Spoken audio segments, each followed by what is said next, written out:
Batu, Barada, Nikto. You must remember those words. Gordon's alive. You know what the Turing test is? I know Kung Fu. Dead or alive, you are coming with me.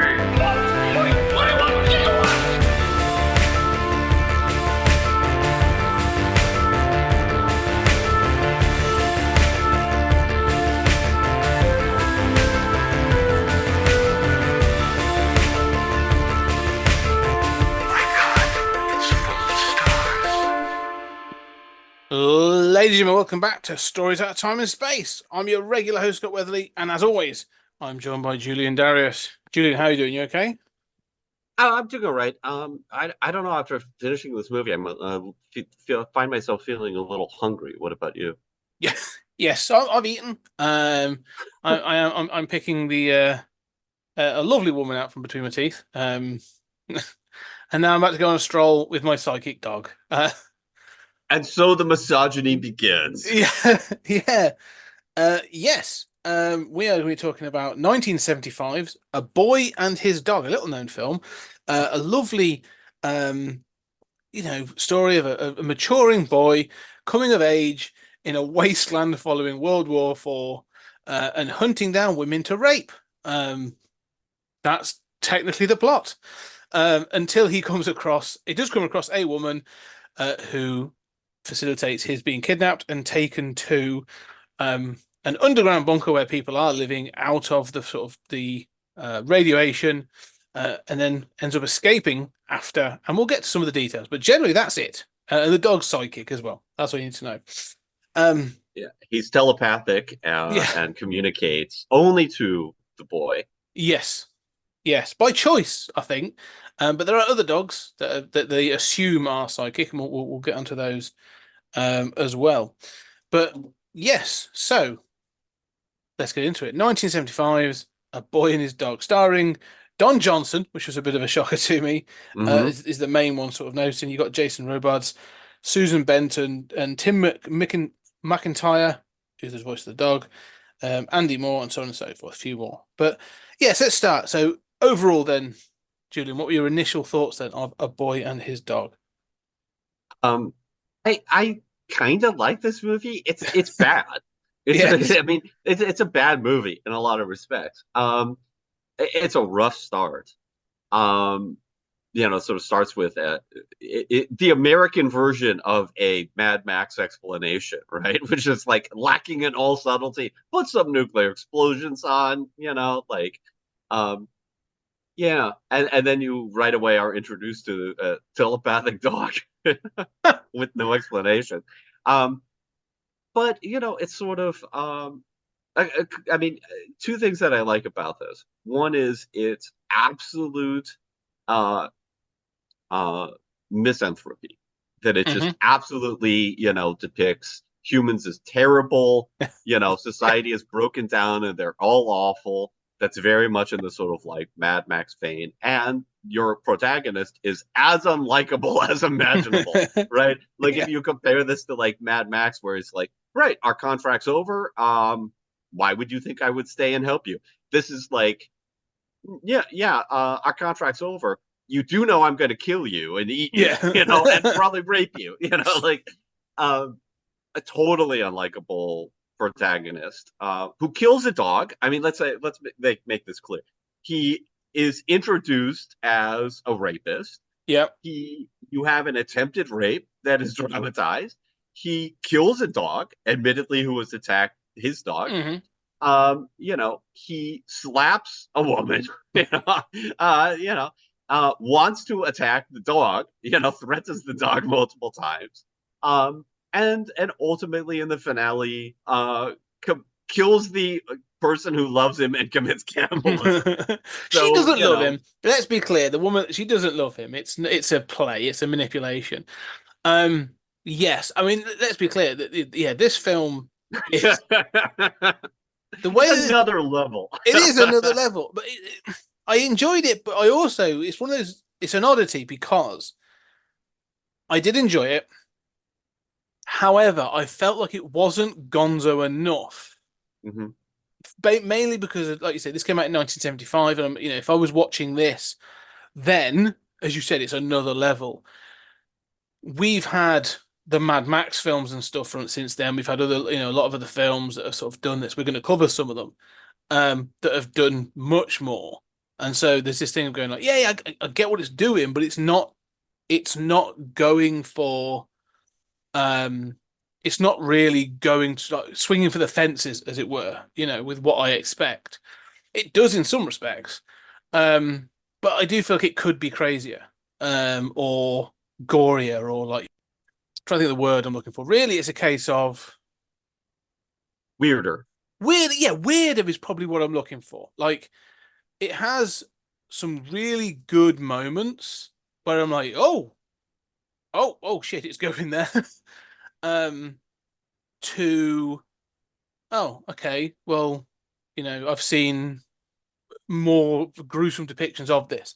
Um, so I don't know. It kind of, yeah, it has a balance, and then the ending. I wish there was like the ending feels a little bit of an anticlimax in some reasons, but it has a good purpose. I like the sort of the way it I sort of love the plays it. ending, actually. Yeah. Not outside of that final Not line. the final No. final, but like the escape. We'll get to the escape. Oh, okay. Yeah, yeah. Um, but yeah, no, the film starts with, as you say, our main character, Vic, who has changed his name to Vic over his original name was Albert, and the dog refers him to as Albie So and stuff, and he hates it. his all right. So here's where I have to say, I pulled Scott because I know on 20th Century Geek you do this thing of that Read I the as an story. American don't understand, which is called reading. Um, and you actually read prose, which I thought all books were burned 20 years ago, but Used for heating. apparently you found Yeah. some of them. So I tracked down the Ellison short stories, and also Richard Corbin adapted A Boy and His Dog, which is like the main novella, and then there's a prequel, and there's a sequel. Mm. So, and Corbin adapted all of those. And apparently Ellison also wrote a screenplay for A Girl and His Dog, which was at one point going to be a sequel. Oh. And, that apparently has been published too, but I couldn't get a hold of that. So, so about Albert. Albert Mm. is, Vic was never named Albert. That's like a thing the dog is just doing to annoy him. Um, and it's based on some character named Albert who had a dog. Right. Okay. Okay. So it's just the dog just does it to herself, which makes me like the dog even more, to be perfectly honest. That it's just got that kind of sense of humor. Um. Albert Payson Erhun Oh, okay. is, an American dog breeder, a wholesome writer about dogs. Okay. I mean, I guess that was a reference that, but Yeah. I mean, like that's in the stories. Mm. They explain what that is, but there are certain things in this movie that they're just like not interested in explaining. Which I'm Um, fine with, because it's kind of thing like, we said it like with Mad Max as well, that you sort of dropped in the story, especially with like Road Warrior and Thunderdome. You kind of just dropped in the story and you go, okay, I'm here for the ride. There's bits I'm not going to know, and move on. And I do appreciate that in this film, that there are bits where I'm like, oh, I don't understand, you know, some of it, like the timeline, they kind of explain the timeline. Because the film out in 75, there's an interesting moment where the dog, Blood, is more educated than Vic and actually acts almost like a history man. We talked about the history men in mhm. Furiosa and that thing. And so he's teaching Vic about the presidents. And there's a great moment where he's going through and he's like, well, there was Eisenhower, and then, this and then there was Kennedy, and then there was Nixon, and then there was Kennedy and Kennedy and Kennedy. And it's sort of like, oh, we're admitting, we're acknowledging that the world wars, both 3 and 4, were the fault of Kennedy. So it's that thing of like, if he hadn't been killed, he could have been, and that's a trope that we've seen in other things as well, actually. Um, I'm not sure if Kennedy hadn't been killed or if those are different Kennedys that's somehow. true. Yeah. Um, Well, the because he's fact it's not Kennedy, listing Kennedy, like Kennedy, Kennedy sort of suggested to me yeah. that there was a moment of like, oh, term limits became a thing of the past, and Trump, Trump, Trump, that kind of thing. So Possibly, although he's not listing like he's not listing like Truman, right? No, Like or Eisenhower. So that's a good yeah, point. I kind of suspect that it's like Teddy Kennedy, and Yeah, then it's like some other Kennedy, and it's like the presidency just became this Democratic dynasty. Would yeah, that if that were the case, right? Not that yes, I'm a huge fan of the yeah, Kennedys, but at least then the voters would be on one side. yeah, But yeah, it's an alternate timeline that diverges, yeah. around Um, the movie's making. but the other thing I like about when they talk about it is, you say that there's little explanation about the past. We don't know much, but basically, World War III started in 1950, and it's the Cold War that went hot, and Mm-hmm. that's all we know. And so there's an acknowledgement of like, oh, the Third World War lasted 33 years. It was a Cold War that became hot, and this is what happened. The Fourth World War lasted 5 days. Yeah. And everyone just fired their nuclear weapons, and this is now what we've got left. This is some undetermined time after that. Well, we know it's a time because it takes place in 2024. It's in a desert, but what we find is even in this first film, in this first scene, he goes down a pit and they chase off this other gang, these other scavengers. He goes in and finds a woman that's been murdered. She's basically been raped to death, and his line is, "I hate it when they cut them up. She could have been good for another couple of goes." And it was at that point where I was just like, "Oh, okay." I was willing to accept the psychic dog. I didn't really know what they were hunting for, but okay, we're now in. But the point is, it's underground, so we acknowledge that the entire world or this part is just covered in dust now from the fallout of the war. So Yeah. Well, so I obviously that is a key moment, right? yeah, Where he comments on the missed opportunity to rape a dying captive. Like we're recording this in 2024. The world has changed a bit. hmm. I don't think you'd put this in, a show now. Um, Well, if you did, but he wouldn't be your protagonist. yeah, and I think that's a lost opportunity, right? Mm. Because you know, Allison writes in one of his introductions to the iBooks collection. He writes about a group of students who would watch A Boy and His Dog and talk with him, and they were always concerned about the misogyny of the movie. And he would say, "Look, first of all, I didn't make the movie. Okay, Yeah. I made the novella this was based on, so don't hold this shit against me. Secondly, it is I hate everybody equally. I hate men and women. The entire point is like civilization has fallen, and women are reduced to sort of you know uh chattel, Mm-mm. Which is that just shown are at the going. end. And Yeah, that's I don't know that that's unrealistic. I mean, now we've had pushback on that. You do see tropes of that in the Mad Max films. You also see some powerful women, obviously, like Why the Last Man has yeah. Hmm. riffs on this. But there is, as we said in discussing Mad Max, right? Like the you know it, we should not forget the two of us are liberals and dyed in the wool. I mean, I'd be willing, frankly, I'd be willing to die to ensure abortion rights in the United States. Mm. Okay, so that's where my heart is. Having said that, I will admit that a lot of our developments of women's rights and roles of women have been the result of technological change and affluence. Hmm.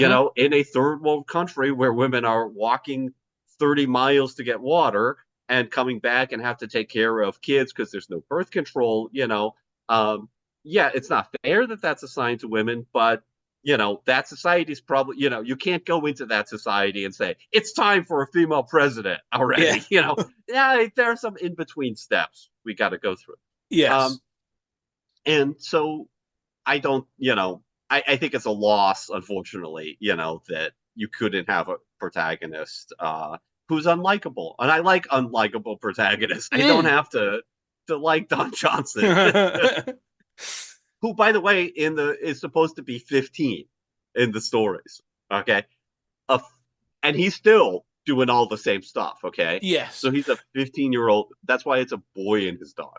Okay, I'm glad you asked. I'm glad you've said that actually, because that was going to be one of my questions actually, Wes. Because in the film he's 18. They make a point of saying he's 18, and so I'm like, oh, okay, well that's less of a boy. That's sort of kind of thing. But knowing he was 15 and doing it, you're like, oh, okay, that's just as that's that also knowing he's 15, knowing that you're at the sort of like the peak of puberty and sort of you've got no guide or no one giving you a moral compass, then yeah, you are going to be like, I'm following my dick. That's the only thing that's really giving me God, and my dog that's basically telling me to follow my dick. So yeah, Yeah, I mean the dog is.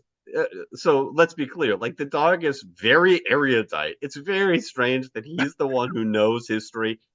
It's even more clear in the writing that he has basically, he claims to have taught Vic everything Vic hmm knows, and Vic acknowledges that at one point. That is not hyperbole in the stories. Like, I mean, he's basically been the closest thing to a father figure to Vic. But he is a snooty dog, and you yeah, say like he sniffs out women yeah, for Vic to find and rape. Let's be crystal clear what's going on here. Um, so he's an accomplice, but he also looks down on fornicating and talks about the Latin roots of copulation. So as a it's very distraction. strange. It's kind of funny. Yeah. It's almost like he's because there is that we'll get to see, but yeah, it's almost like a distraction. Like he's going to let him do it, but like I don't want to have to think about what you're going to do, but I'm going to Mm, facilitate it. Um, yeah, no, I think the dog, although like you said, there's no explanation. It just starts sort of because when it first starts talking, I was like, please God, don't try and have it where its mouth's going. Like they've got it chewing on something to make it look like it's talking. They mhm. very quickly establish it's a telepathic link, which makes it so much better, I think. Um, but I actually like him as a character. It made me think of um other sort of like boy and his dog or man and his dog kind of scenarios. Was there a cartoon like Mr. Peabody where there was like a Mm. scientific dog like that popped into my Yeah, yeah. brain? I was just like, okay, like but I like the fact that he basically sort of like not only does he help I mean they have a symbiotic relationship. Like he helps Vic find women, but then Vic provides blood with food. Hmm. And they have this whole argument, and there's a great line. It's actually a funny line where they're having an argument. They've got shelter, and Blood saying, "I'm not going to find anybody else, any other women, till you feed me. I'm really hungry. Hmm. You've got to find food." And Vic says, "I haven't been laid in 6 weeks. I think you've eaten since in that time. Basically, sort of like step up your game." And it was in that moment when you argue, you go, "Okay, 6 weeks ago was the last time he raped a woman, and that's clearly not the first time. So this has been a progressive event." And it is this really odd scenario where Don Johnson playing Vic is this is where I think it's quite clever. He's suitably charismatic Mm. in the way that he plays the character. That there are scenes when the camaraderie between Vic and Blood. It's kind of like there's bits and pieces going on where I'm like, oh, okay, like he's playing this enough that Vic is a terrible person, but he knows that to play him like he's not playing him like Arch, like he's not playing Hmm. him like they're not presenting him as sort of like a terrible, terrible person. Although Blood keeps saying like you are a terrible person. Oh, but he knows he's a terrible Oh person, yeah, and yeah, he but knows he's he's not an like ignoramus and a yeah, monster. but Yeah, he's but not like but he's arch not. about it. Yeah, he's not curling his mustache. No. Yeah, yeah, and that's to his benefit. And I think Don Johnson having some charisma, Mm, and good looks and helps. all that sort of helps soften the blow of how truly dark. Yes. That's one thing I like about this movie is just how truly dark this is. Um, and I do think that this movie sort of suffers from its influence, that it was tremendously influential. It influenced the Mad Max stuff, it influenced Fallout, it hmm influenced, a lot of subsequent movies that we're going to view. And so Lion it King. even influenced some zombie movies, Yeah, know, well, and I stuff kind of like think this. there's a part of me that kind of thinks this influence. Like, there's a scene in The Lion King where they eat a bunch of grubs and they're all lying on their back with their paws up, and they start talking about what the stars are at night. Yeah, and Hmm. I know that scene. I've seen that film a number of times. If that, so when in this film, in the first part, when they eat, they find they steal some cans, which we'll get to from a very Mad Maxy moment, Hmm. and they eat, and they're basically lying on their backs, and they're sort of going, "What do you want to do? I don't know. What do you want to do?" And then Blood's lying there with his paws up, and I was like, "Oh shit! Is the Lion King referencing a boy and his dog?" Yeah, it's this film is incredibly influential, but so little known. Like, it's a bit like when John Carter came out in Hmm. 2012, and everyone was like, "Oh, it's such a rip-off of this, this, this," and you're like, no, "Well, no, the film's the source material, and the source material was the thing that influenced all this Others other stuff." riffed on. Yeah, no, Yeah. that's true. And I think this is suffers in the same way that we're used to these tropes, right? We're used to the Mm. Gonzo stuff, and Mad Max has outdone this for sure. You know, we're used to harsh survival stories now. Yeah. That are super dark. Um, but at the time, this was, really known as hard edged and shocking. Now, I saw this when I was a kid. So that might explain more about me than I care to Yeah. reveal. But I mean, I saw this when I was a kid.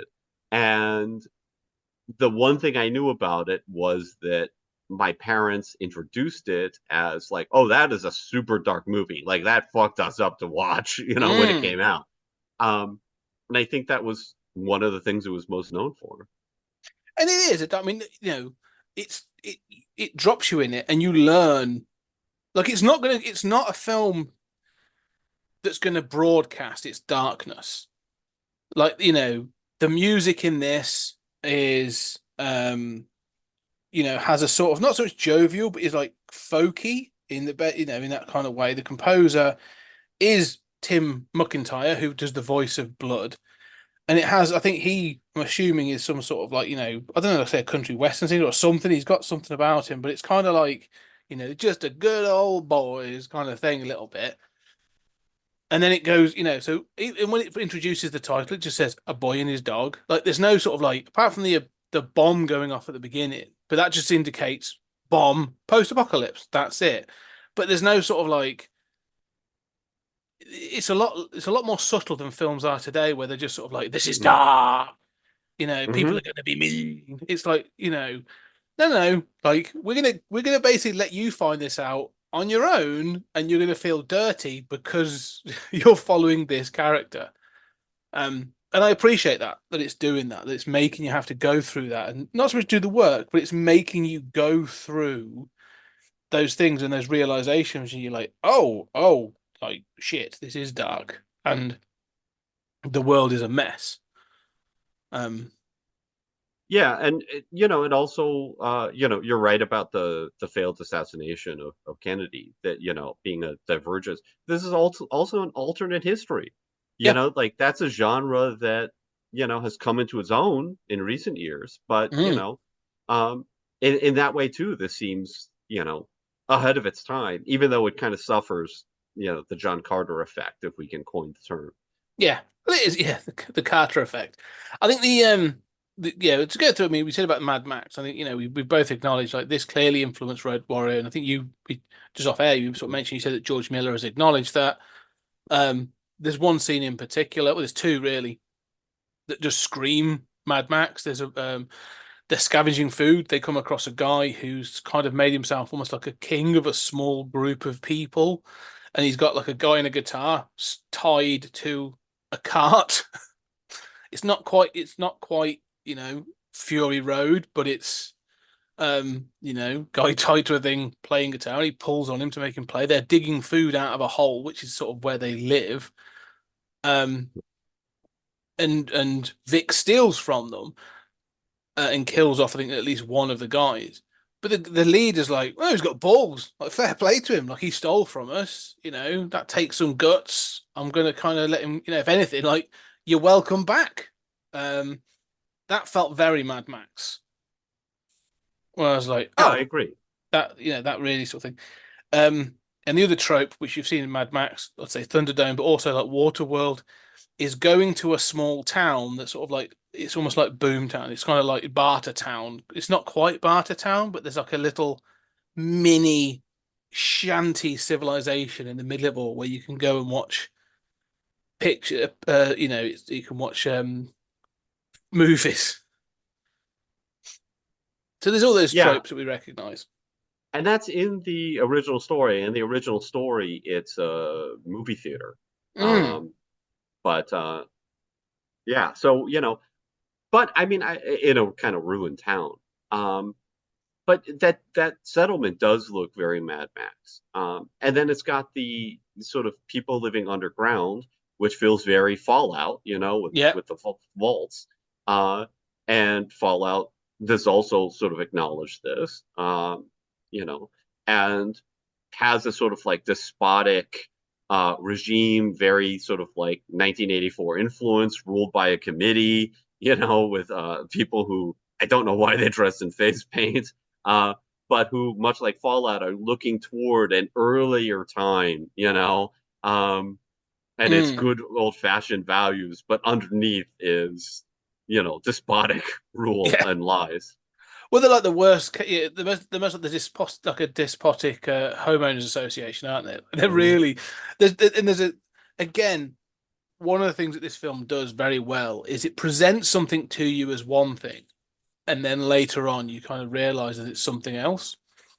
Um, and that's this thing about like these people in makeup, and I love the fact that you don't understand why. Like, there's no explanation at all. I was constantly expecting there to be some sort of you know reason. They're all wearing basically they're all wearing like white pancake makeup with rosy cheeks and like um lipstick that's in a curled up smile. They look like Caesar Romero's Joker. um so that's the But best. that's very Mad Max too, to Yeah. just have Oh, these like weird things that it's like, although in Mad Max I sort of can guess how the culture might have evolved this way. yeah. This is just more weird, and what have you. Um, and there are a few places where, I mean, this was made for $400,000, Mm, and there are some places where you feel the lack of budget. It's clear, one is that they don't show these zombies, the screamers, right? yes. There's dialogue about how the dog saved Vic from a screamer, which occurs in the prequel story. Right. But you never see them. You see a strange green glow, and it's like the idea is that they're sort of like irradiated zombies, Yeah. somehow. Um, but you never see it. And I think the movie would be greatly enhanced by Mm. seeing it. The other thing is in the Down Under, right? Not a reference to Australia, but a reference to the vaults, right? Their version of the vaults. It is clear shot outside, right? Like Yes. just at night. Yeah. You never see like the lights of the ceiling and the back wall and all that stuff, Mm. which would greatly enhance, I think, the effect. Mm. Um, but it's made for $400,000 in the '70s. So Yeah, and that's fair. And I think it still works enough that I'm accepting that they're in the vault. They sort of have that sort of feeling and stuff. And so I'm fine with the you can it's the budgetary restraints are clear from some of the visuals, but they don't bother me in the visuals. mhm. Like the underground vaults, I'm accepting that at one point it's clear like on a golf course or something, and you're like, yeah, okay, Yeah. like fine. Um, the restrictions, as you say, that I think is where it falls is not being able to see the screamer. You hear it Mhm. and stuff, and it clearly has an impact because it's already discussed. It's used as a way of escaping an attack. Um, and the other to me is the escape at the end, which is Vic escaping from the vault. Feels kind of he grabs a crowbar and then it's sort of like he's kind of hitting people but not, and people are getting out of the way, and it all feels like very much like we don't have the money or the resources to do anything at this point.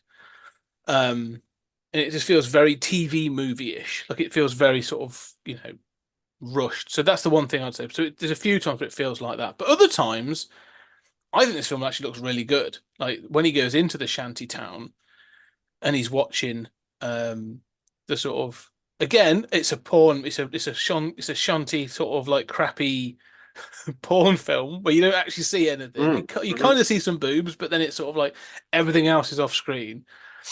But I think the whole shantytown looks kind of cool. I think it's one of those not well thought out, but it well thought out enough that you go, yeah, that makes sense. You know, he's got to hand in his weapons when he gets there, and he argues with the guy because he's like, no, you can't have, if it rains, I don't want them there because it leaks. So, you know, don't want them rusting. Buys his way in with tins of food, Mhm.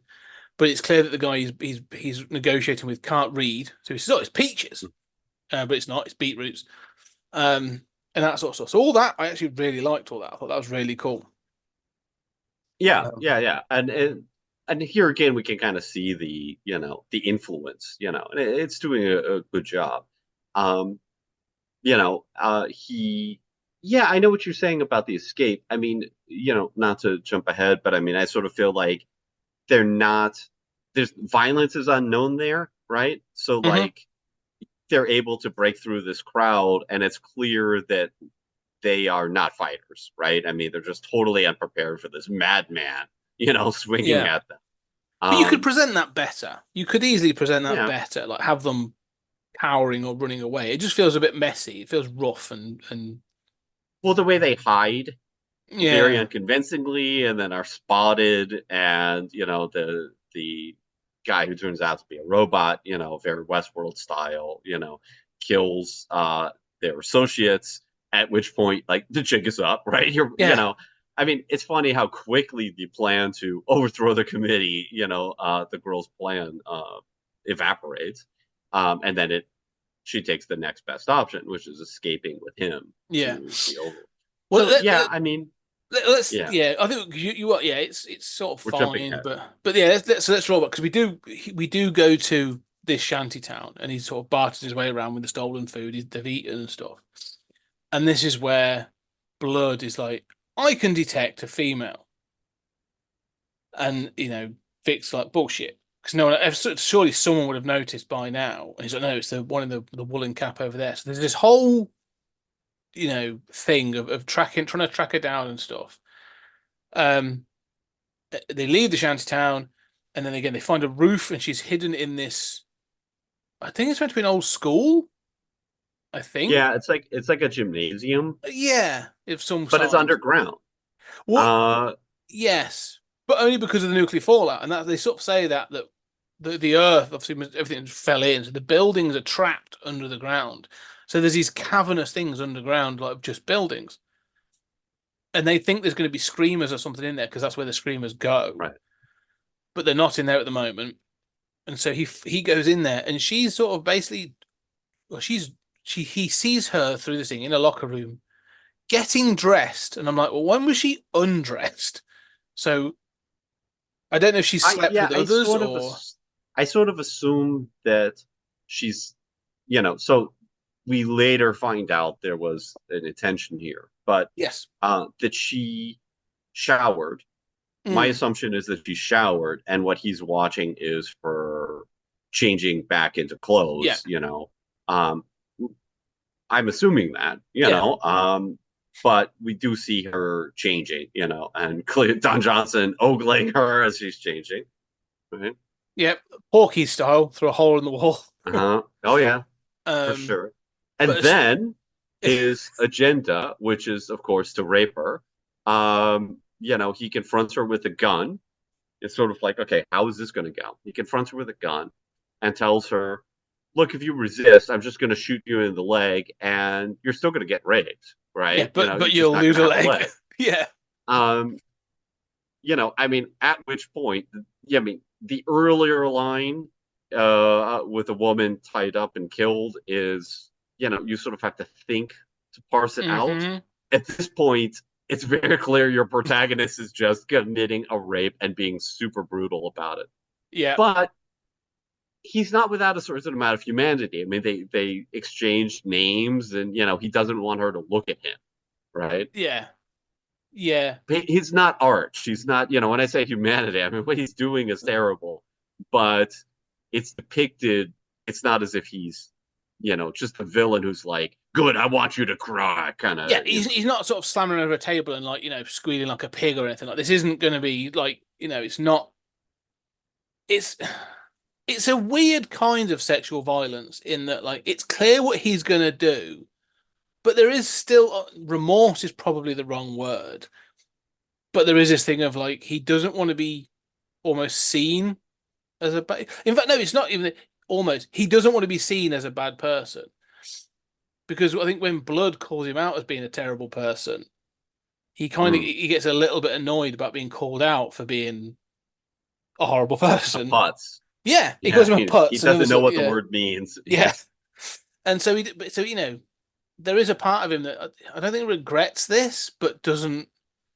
It's just the way the world works. I don't know. It's interesting, but like, yeah, he's doing. And I'm not saying he's doing it because he's just going along with society. Like, he's clearly this is his agenda. This is what he wants to do. But yeah, I don't know. It's a So, I mean, let's talk about the misogyny mm, angle, right? I mean, I've previously said that, I can kind of excuse it. I mean, look, I love American Psycho, right? I mean, hmm I don't need my protagonist to be likable. The point here is clearly he's a bad guy in a, ruined world, right? yep. This is not presented as admirable or acceptable behavior. Um, I mean, it's like, Deliverance has a rape in it, nobody says, it's a pro rape movie, right? Yeah. It's clearly terrible. But now I would say that, the fact that she likes it, I mean, she doesn't get raped, but later on, consents to sex with him. hmm And we find out later on, even further later on, that that's all part of a scheme. So, while I can understand that she's using, if you want, you could argue she's using sexual power to get what she wants from, her community. Yeah. Nonetheless, it is uncomfortable, right? I Yes. mean, I am in a way more bothered by the fact that, anytime rape is presented as something that a woman wants or enjoys, or that she will eventually fall in love with a rapist, you said she doesn't love him at the end, and she's manipulating him. She is, in some sense, a powerful woman, conniving, intelligent woman, but in another sense, like that trope of just kind of falling in love with your rapist or consenting to sex with somebody who threatened you with rape is one that is uncomfortable Oh no, for I me. agree. No, I agree. And I think you have to sort of take it in this. If I break it into two, um, in the moment of this scene, when because they're interrupted, like he is about to rape, but then there's another gang comes in. There's a whole shootout, and um, Blood gets into a fight with another dog, and there's this whole thing. They fake that screamers are coming, which drives the people away, so on and so forth, right? So there's this whole thing. It's not a bad scene. It kind of works. It's all fine. Um, I like the fact that like Blood just jumps in as a as the dog just jumps in and can fend for himself and is kind of vicious as well when he needs to be. And there's a great point as well actually just before this starts because when he does walk in with the dog and he's talking to Blood, the girl who I need to find her name, um, it says Quilla, I think Willa June Quilla, Holmes. yeah, Quilla. She thinks he's mad for talking to the dog, and he's like, no, he's talking to me. And she's going like, "Hey there, boy. Hello, hello." And Blood turns on him. The dog turns on him and growls at him, like really bares its teeth. And she's like, "Oh shit!" And he in the voiceover or the telepathic speaking is just basically like, "Fuck off." I'm Hmm. trying to think, and so I like that. There's the dog's like no nonsense as well at times. But no, they have this whole shootout, and she almost like thanks him by having sex with him. Like she sees it as like her saving him, which is, as you say, like he was going to rape her, and then she's like, "Oh, but now you protected me, my hero," kind of thing. And they end up sleeping together in the sort of part of this building. It makes me feel, as you do, it feels very uncomfortable because it's like, oh, you're both sort of like commoditizing sex in this thing of like, but she's still the object. Like you've got what you wanted, but kind of without the violence, but kinda. Like it really doesn't. It feels uncomfortable in that moment. Yeah, there's a kind of like displaced sexual violence here, right? Like Yes. it's sort of the violence toward her, which he does, threaten her Mm. and slap her and all Yeah, this. yeah. It's not, the ultimate sexual violence toward her is displaced onto that gang, right? Yes. But then symbolically, because he's committed that violence, he symbolically gets the sex that he wanted. Yeah. Um, It's kind of a and reward. He's kind of rewarded for he's rewarded, like, if the gang would have won, she would have been violently raped and probably cut up and killed. But right, like he won, so she's going to reward him with consensual sex. And it's like, yeah, yeah, but it's kind of like, but not. Do you know what I mean? It's almost like it kind of feels in that moment a little bit like I've fallen for my captor and it's really uncomfortable, or I'm trying to bargain my way out of this, which is almost worse. The other part, though, is by the end of the film, my reading is she's been in complete control the whole time and knew yeah, exactly what she was doing. And yes, that's all of right, this and all of this. So you then have to look at it back in retrospect and go like, oh, she was playing the long game. right, This was, she's an opportunist and she was using this in order to lure him back to um the in fact she's been sent out by the committee, we find out. She was chosen and sent out by the committee to lure him back to the vaults. Um right. so and then yeah, so you learn that. Yeah, Um so it's strange because like there are aspects of the misogyny, including like, you know, including like left to their own devices, in a post-apocalyptic, no laws kind of setting, a lot of men will rape Default to and this. prey on women, right? Yeah. Um, you know, okay, I mean, I do think also, men are protectors, and have a Hmm. protector instinct. I'm not sure that's incommensurate with their violent potential violence. But I'm not it's not that I'm not troubled, but I mean, I understand that and can accept that. I understand that there is this she was in control all along reading that, sort of redeems what you've seen, but Oh no. Yeah, uh yeah. It doesn't redeem it in the sense of like he still would have raped her to death. Like I've got no or raped her or whatever. Like, I don't think yeah. it's Oh more a no, you're case of right. like, She's consenting, knowing, yeah, it kind of just it's not like he's gonna give up on raping her now that he's had a no. fight, But it kind of goes back to this point of like because this film is still loaded with misogyny. Like I don't, don't get hmm me wrong. But what this film also does, I'm sort of in Harlan Ellison's camp then when he's saying like, no, everybody is a mess. Like everybody is like doing what they can to survive and using what they can. And, Vic is he teamed up with Blood for this purpose. Like Blood's with him so he can get fed, and Vic is with him so he can find women and rape them and stuff and other things. But Quilla is using in this Yeah. situation using her sexuality to achieve what she needs to achieve. hmm So it's that thing I think that Ellison's trying to get to is like, yeah, it's about survival, and everyone Everybody's actually becomes terrible. everybody's terrible, and Right. it shows more at the end as well. When we get to it, like the twist kind of thing at the end is, oh, this is actually all part of a coup, not just hmm like a pregnancy sort of scam, as it Plan. were. Yeah.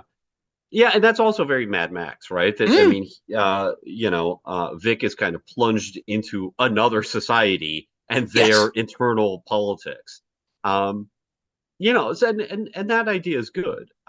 Mm, Yeah, it's just that there is a sensitivity lacking in some of these depictions, and I think you could have close to the same plot and still at least sort of, I think part of the way is the way it's shot, right? Yeah. Like, for example, if there were a shot of her crying, during sex, that might make it pretty clear that she's not happy about this, right? She's playing a role. Um, she, as it is, she asks for more sex and they have sex 3 times in a very uncomfortable, Well, there's to even giggling watch. going on. There's like giggling going on and stuff, so it feels a bit more playful, doesn't it? The lights Yeah, go out, it goes black, and there's like giggling and stuff, and you're like, oh, this is like, this is different. yeah, and she's kind of shot like the way it's shot bothers me too. I mean, I think a lot of this is, some people talk about like the male gaze or whatever. Hmm. But I mean, the way it's shot is very voyeuristic, right? And she's kind of shot as like she suddenly becomes this kind of like Playboy bunny who likes sex and, actually wanted this all along. And I'm sex positive. I think that's great, but maybe that depiction shouldn't come after somebody's threatened to not just rape you, but shoot you in the leg and rape you, if you resist. I It, mean, no, I agree. It doesn't kind of work for this film. That's kind of the mhm, problem. It's sort of like say there's sex positive, but it's not about sex positivity. This is a guy that was like will rape and kill you. So I don't know. Yeah, it's kind of it's odd. Um, in its sort of sex politics. I think it's sort of because it kind of goes for humor at times as well. And it's like, I find the blood funny, like when he's grumpiness and he's kind of like, he's put downs with Vic and that. I'm all good with that. But there's also things when Vic and Quilla sort of are having sex, he's there sort of like, trying to distract himself by giving you the Latin etymology of the word copulation. yeah, He's kind of repulsed by sort of them having sex. So it's yeah, yeah. I don't know. I mean, I don't know.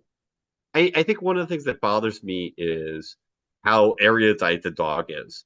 Having had dogs, you've got a dog. Mhm. It's hard for me to imagine interested in history and Yeah, at the etymology of words. yeah. They're Um, mostly the history of like their last 3 meals is probably about as far as it goes, really. yeah, and I can't imagine a dog, really being stuck up about, sex. Dogs eat poop and dogs, Yeah. dogs rape and, dogs, you know, Mm. I mean, that's um, kind of. I think it's kind of the thing is, I would say, I read it as that being the joke. I mean, there's this. yeah, yeah, right. Um, there is. There was a comedian called Dave Allen, an Irish comedian from the sort of 70s, 60s and 70s, and he did a bit about this kind of thing where a male animal name is all positive and the female equivalent is often derogatory. And so I feel Hmm. that's the sort of thing, like, oh, he's going at it like a dog. What an old, what a dog he is. Kind of when you sort of say that about a guy, it's kind of, oh, he's it's sexual, but like it's kind of a positive thing, sort of, But when you say that about a woman, a girl, she's a bitch. Like, Right. it's the same thing. Like, oh, he's a stallion. What a man. What a stallion. What she? Oh, she's a bloody mare. It's that kind of thing. And so I feel that there's a bit of that in this, where you're so used to a dog being this kind of depiction that they've then got. Hmm. Oh no, the dog is the more, as you say, erudite, snobbish kind of thing. We'd probably consider him to be the more human in that sense. Like he's Hmm. connected to history and humanity more so than the. So whose pet? They're not like, whose pet is who kind of thing. Well, Um, so they call each other partner. yes, And I mean, yes, the deal is sort of finding food and also using the dog to find women, right? But also the dog can smell the screamers, right? yeah, The dog has, yeah, a good nose, right? As mm-hmm, dogs mm-hmm, do. And so the dog is very useful. But of course, the dog can't survive totally on its own, right? It's going to need humans to open tin cans and things like that, right? yeah, So they actually make a very good team. Now, in the novella and the 2 short stories, it is suggested that there has been a series of basically scientific slash military experiments on dogs and that Mm. in this alternate timeline, dogs were used to were sort of given extra abilities and used in combat, right? And Okay. that then that possibly combined with the mutations of nuclear Nuclear war has fallout. led to this telekinetic dog. But that's kind of reflected in that other of that gang having Mm. their own dog, right? Mm. Who there's no implication that he's telepathic, but it's kind of like dogs are very useful Yeah. in this landscape anyway, but also there is a history of like enhanced dogs in this Yes. timeline, Which comes up. which, yeah, Yeah. go ahead. No, because there's a great moment because you say about them being partners, and Hmm. although and you know you say Vic actually acknowledges at one point that he's learned everything he knows from Blood, and they have quite a bond and stuff, which is kind of touching, but we'll get to the how sort of like it's touching and kind of revolting at the same time. Um, but when Vic is in the tomb, the The vaults, Down Under. the down under, and he's been introduced to everybody. Like, so they've captured him and they give him this wash, and he's been introduced. They leave Blood outside. Like he can't go in. Like Blood is left at this thing, and there's a bit of a conversation about it. And so Blood is left in the wasteland, and he's sort of I can't remember what he says now. Basically, he's gonna say he says like I'll wait for you, that sort of thing, or Well, he says Vic says, "Will you wait for me?" yeah, And Blood says, "For a while." And yeah, then I'll go looking for the supposed promised land where they mm, actually have food and stuff, which is a trope that we'll see in other, you yes, know, yeah. This idea of the post-apocalyptic green stories. place and all that kind of Yeah. stuff. So yes, but when Vic gets taken down into the down under, and they give him a wash and they put him in the same dungarees and in check shirt and stuff as everybody else, and he's been introduced to all these people, he sees a dog, a little terrier, little Scotty dog, who's tied. He's got a leash on and tied to a bench, and he puts his head to it. There's no conversation. There's no indications from our perspective as a viewer that there's a psychic connection or telepathic connection, but he kind of just looks at the lead and is like, "What the fuck is this?" And then he undoes it and sort of leaves him. But then Michael, this big sort of huge sort of guy that's been following, grabs the dog. But what we see later is they are clearly aware of these telepathic dogs because Hmm. two of the committee are trying to then interrogate the The dog dog. later on. Yeah. And And they sentence the dog to the farm, which mm, is a very Orwellian sort of well, we'll get to that place because where you are going to die really fast. well, no, I think But more than that, they sentence the dog. to The death. dog gets like a show trial, Yeah, just like the humans do. yeah, This is so weird. yeah.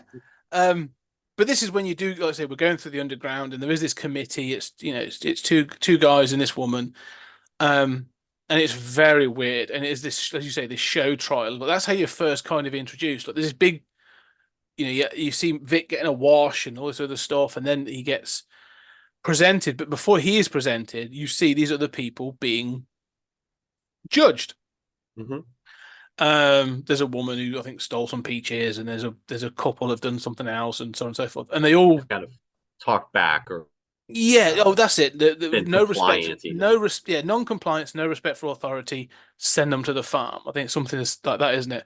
And the guy keeps doing it. Oh, send them to the farm, and I'm like, oh, the farm must be like a work camp. That's it. It's a work camp. Like this is how they get their food. They've got like a labor force or a slave labor force that they're using. People break the law, break the rules, get sent to work on the farm. And so that was it. That's what that was in my head. You later see at the end, just to sort of jump forward, that when this small group of youths try to sort of force this coup to overtake this committee, the committee condemn them and say exactly the same thing: no compliance with the rules, blah blah. Send them to the farm, and that this Michael steps forward, this huge guy, and he just chokes them to death. Hmm. And you realize, as you say, sort of like this Orwellian thing of like being sent to the farm is literally execute them. Yeah, I think you're right. The implication seems to be that there's a reference to hydroponics, right? Yes. And so which I like, right? Mm, You know, that we've seen some movies where it's like yeah, I could buy that, but like I need a little gesture in that direction to how you're getting food. So, and let's be clear, hydroponics are amazing, man. Yeah. Like, I want one of these setups. But yeah, so I think the story that they're telling people is that they're being sent to the farm that makes your food, Yeah. right? And you'll never hear from them again. But in point of fact, they're just kids. Yeah. And there's an earlier scene in the church where they say like, "Oh, the last one died in a farm accident," and then they say, "Well, can't do that again." And they're like, "Well, we'll say heart attack for this couple," And Yeah. so they're making up excuses for the records of how they died on the farm, right? Yeah. But it's almost transparent. Like there are people around, right? Like Yeah. They're like discussing it it's not a openly. careful secret. Like Yeah. everybody kind of knows the farm means execution. Yeah. Um. So yeah, it is. It's kind of like it's a very weird, and you said they're all wearing this sort of like pancake makeup, and they're all sort of wearing very sort of proper clothing from sort of like earlier 50s ish, kind of style. Clearly influenced, as we said, on Fallout. Um, but this is where we sort of get to the end, and what they basically tell that when Vic is brought up to be judged, they sort of say we've got a bit of a population problem.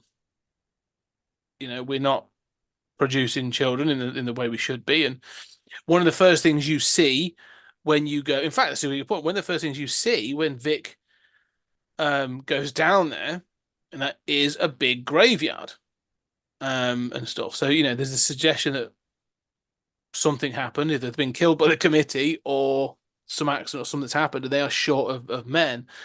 And so Vic is like, well, we're going to use you. We've been watching you, and we believe you would be useful to impregnate our women. Mhm. And Vic's like, I'm all good with that. I'm down. This I is, love Don Johnson's reaction, right? I yeah, mean, he's just like, "Oh, I was a prisoner. I was," and you just see him shift on a dime, and he's like, "Great, line them up." yeah, Like yeah. It's like a buffet to, so but, immature. but I love, yeah, but I love the fact he then says to the woman in the committee, like, she can go first, Mhm. and but her It's reaction it's very is, like Clockwork Orange, like. yeah, but her reaction is really creepy, Uh-huh. because she obviously knows what's coming, but like she stops and there's like a brief moment of silence, and then she bursts out into like this insane laughter, very loud, very pronounced laughter, clownish, and it's really unnerving. I was just like, this is like these people. That's when you kind of really realize that, oh, this place is just as messed up. It's clear it's messed up, but like this place is just as messed up as up above. Like these people are just as damaged and broken. Well, Um, I think, I mean, they're having this committee meeting in what looks like a church with yeah, pews. And, the way they are so cavalier about sending people to their euphemistic deaths already yeah, tells me this is fucked up. Uh, but I love that turn, as Don Johnson says, like, line them up. Like, yeah, it's like, I, you know, and the way it shifts from I'm a prisoner, I hate you people, I'm violent, I'm uncontrollable to I've hit the yeah, mother load. Like all I want is sex and yeah. food. Like line them up. I'll be your stud man. He, I agree. I think his reaction is actually like this is his performance at this point because he keeps trying to pull away from this huge Michael, this big guy, and the moment they say it, like it's like you say on a dime, like he just stops and he's like, "Oh, okay, cool." Like it's really is. It's a well done performance, but nothing's ever as it seems. There's always But a then that twist to the tail. laughter is great, right? I agree Yes. with you. The Oh, laughter it's is great too. really It sort of unnerves me. suggests, Yeah. yeah, this guy thinks he's hit the mother load, but Yeah. you know, But then we do find out in the next scene, it has a woman in white getting married, and it's sort of, we see her, and we're like, oh, this is okay. This appears to be her. Where's the husband, and what's going on? And you've also seen a test tube being filled with a liquid, a substance, and then it pulls out, and you see that Vic is tied to a bed with a gag on, and there is a sort of a raised area over his groin, and basically they are just extracting semen from him. Hmm. And there are 35 women all going to be inseminated using his semen, but he has to be married to each and every one of them. The marriage thing is what I like most here, Yeah, right? Like the women are lined up in bridal dresses in yeah, the hallway, and I mean, it's like it's clearly this kind of like Christian religious sort of thing of I mean they even named their place Topeka. It's yeah. not clear if it really is Topeka or is this you know trying Mm, to look back on the great American Midwest kind of Christiany small town kind of thing. But yeah, so I love the idea that like no, sex is dirty, right? yeah. Sex is bad. We're not going to let this stranger from No, above. premarital sex is Yeah. yeah, Yeah. So it keeps these like weird, twisted Christian values, but then yeah, is more than happy to compromise to have one person, in a polygamous marriage with that's going to be an unconsummated marriage and they're going to get his sperm and then kill him, yeah, right? yeah. Yeah, and I love Great. that. I You're love that. crazy. That is great. Though that's one of the things I like about this is it sort of it has. But this is what I come to is like there's some really cool twisted ideas in this, as I said, and then there's other areas where it doesn't quite go to those boundaries, and I think budgetary, I think, is part of that. For sure. But I I mean, I do will like this say thing of yeah, I want it to be even more gonzo, yes, right? Like, and I'm sure you feel the same way. Like, I kudos for being super dark. Kudos for having a protagonist who's not only terrible but also stupid, right? I mean, like, it's clear that blood is the alpha in this relationship, right? yeah, Um, it is a kind of partnership, but clearly blood is more in charge, right? Has more sway in a sense. But like I want almost like a close up on the like the milking machine milking his cock and filling up these test tubes which they just put in a closet like I yeah. don't think that's the proper way to preserve sperm. I'm not sure that that's how No, fertility clinics do it, buddy, but um this is where like when I think of this, it's where I'm thinking like there are directors, Terry Gilliam, you know, would do, or I think you think of like Brazil or something like that. But yeah. there are directors you would give this to and go mad. Like this is where you've got to go weird as possible. And the 70s had those kinds of films. I'm just noting because this was directed by a guy called L.Q. Jones, The who famous. the famous L.Q. Jones is an actor with over 200 acting credits, mostly in TV shows. He has 3 directing credits. Um, the first one was in 1954 called The Devil's Bedroom, which sort of it's kind of like a Western. Um, yeah, it's kind of a Western similar thing. A Boy and His Dog in 75, and an episode of The Incredible Hulk in 1980.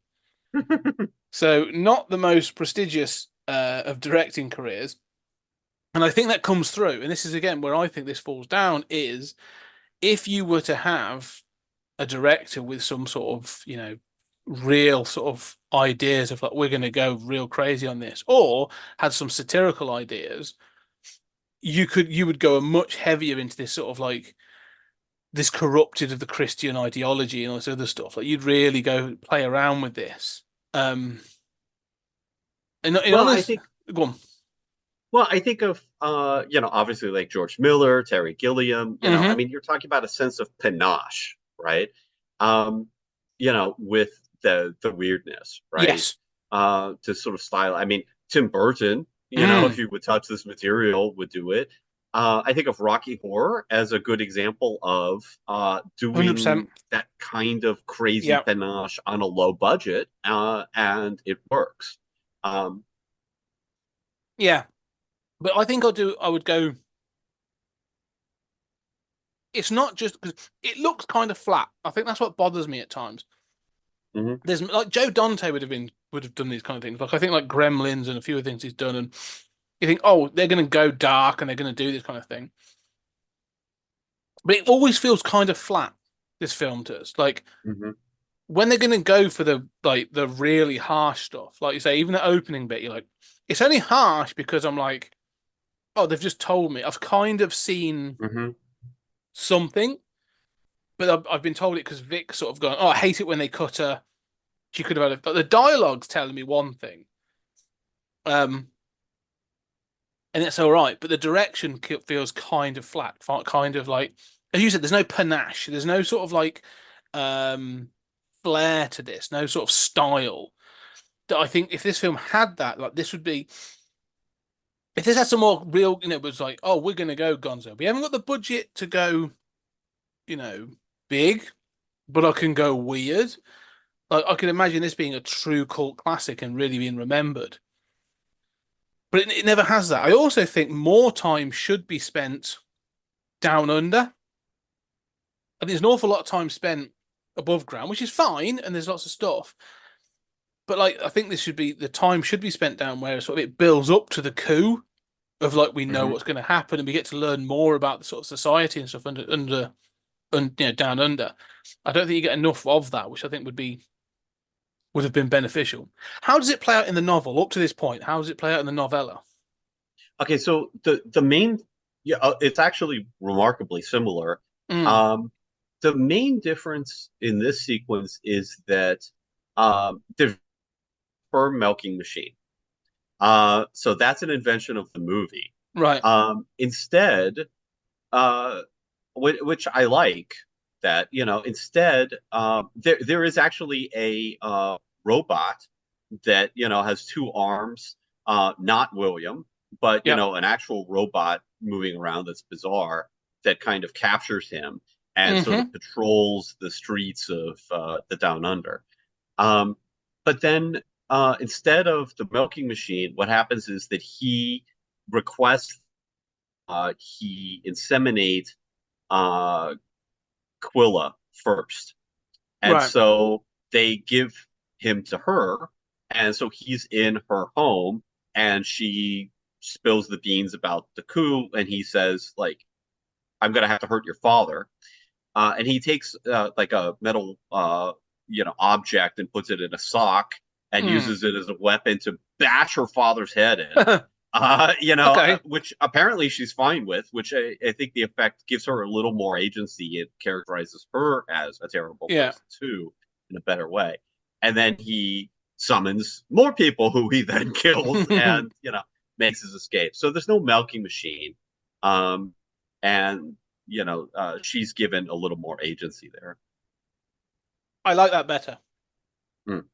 I like that better because yeah, the image of all the women being lined up in that sort of like hospital corridor in their wedding dresses, all waiting to be married to him so they can be inseminated. I think that's great. I really do, and I think, but again, it's not played enough Yeah. for it to be sort of like there should be like giggling brides of like I've been waiting for this Yeah, day forever, that they kind should of be thing. And giggling and gossiping to each other and like yeah, close-ups on and there should be like the wedding bells and just like well, the fathers crying yeah, about their great this day this is and actually close-ups on done the frills of the dresses. exactly like them fussing with with the veil Their and all this other stuff. bouquet. Yeah, exactly. Yeah. If you've watched if you watched the Fallout series on Prime, Hmm. I think that does a better version of this, Hmm. where they have this joke of, fooling around with cousins doesn't really mean anything, but then the main character is going to get sort of betrothed to somebody else from another vault, Hmm. and they bring out a wedding dress, and you see on the inside of the wedding dress is a list of all the others that have worn that wedding dress. It's a ceremonial thing. That is brilliant. Where you're like, oh, this is something that's happened a number of times. This has happened repeatedly. You get it. It include and it's kind of kitsch and it's all this other stuff. It's brilliantly done. I think that's what this needed. I mean, Fallout evolved from this and really took it, the game and obviously the show. But I'd love this film to have that level of kitsch and that Yeah. level of sort of like wink and a nudge of like this is, we get, you've really got to go that this has gone crazy. Well, I mean, I will say a lot of times we watch these movies or these shows and we say that it doesn't really know what it wants to be, right? Yes. And usually that's the case when it is combining elements or has tonal differences, right? Hmm. We talked about, like, say, Waterworld, where certain people are playing art and certain people aren't, right? Yeah. And that's been a problem. But also, you could easily see this film falling into that trap where, it's super dark, but it's also goofy and strange, right? And that hasn't been established as a mode, right? Like, we Yeah. can sort of see that in the Mad Max films. Um, they also evolve. The great advantage of Fallout is it's got all the video games and all the tie-in material to use the way it wants. Yes. Other people have gone before, but it also has almost carte blanche to kind of weave its own story. Um, so in this, it's adapting material, but it doesn't have sort of that body of work. I No. do think that this does a. You're right that it's too flat, and I want it to be not goofy, but I want it to be Road have more Warrior. panache. Yeah, and or to have some of that Gilliam panache, to have some of Hmm. the uh, Kubrick. I mean, and you're right, it's direction here, right? It's not in love with the shot. Um, Really, the only shot that strikes me is the outside of the Down Under. That sort of door in the middle of nowhere in a wasteland, and the Yeah. dog waiting. And I thought, oh, that's a great shot. But even then, it doesn't linger on that shot. That shot is like 3 seconds, Yeah. and it cuts. And I'm like, oh, that's your money shot, man. That's a gorgeous shot. That needs to be 20 seconds of that dog waiting, and let Yes. your audience breathe and feel uncomfortable. So yeah, this is a remarkably not visual film. Hmm. And that really comes down to that direction. But it does know the tone that it's going for. Like, I will give it credit. Like, you're right. I love what you're saying about it being flat, but it knows that it's super dark. Yeah. It does do too much, establish too much of that with dialogue as opposed to visuals, right? Um, and it needs to learn that visual language. But it has a consistent tone, dark, but kind of gonzo. And it manages to tread that line and be consistent in, I think, an oddly mature way for a movie Mm. that doesn't know what it's doing on those visual levels. No, you are right. I think on you say on a mature level, yeah, it does, but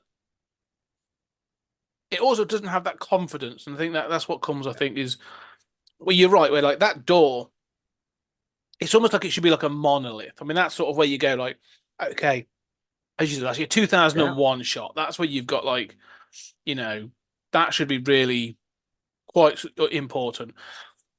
And there's other bits as well where we should be looking at like the bureaucracy of this. We should be looking at other bits and pieces and go.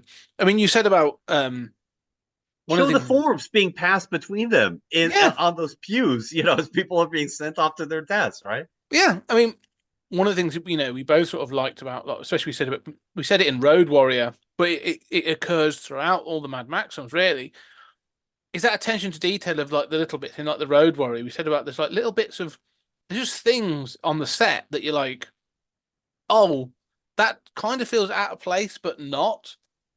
Like we understand why that would exist in this world. Like there'd be like 3 jars with scorpions in, and then a teddy bear next to it, and you go, "Yeah, all right, yeah, I'll accept that." Like it's weird, and you see something, but like, fine. That this doesn't have that. It doesn't have that imagination that I think something like this needs. Where and I think that's where. Although I would say for me, when I watch this, and I put this into my letterbox review, is we've watched films where I'll say to people, if you like that, go see this. You know, you need to go see this. Like it's really cool. It's kind of like it's a lost, gem, whatever. This to me is if you like Fallout or some of the Mad Max films, Hmm. go watch this as a bit of homework because it's if you like to know about film history and the evolution of things, like this is actually kind of important. Hmm. But I'm not going to say to you, go watch this to sit for an hour and 40 minutes to watch a really good film, because I still don't think it's quite that. I think we've got better material that you can watch that does the things that we're asking for, if that makes sense. Yeah, and I mean, I think that it's sort of half survival movie, Mm, sort of The Road or something dark, and half Gonzo, the American Mad Max.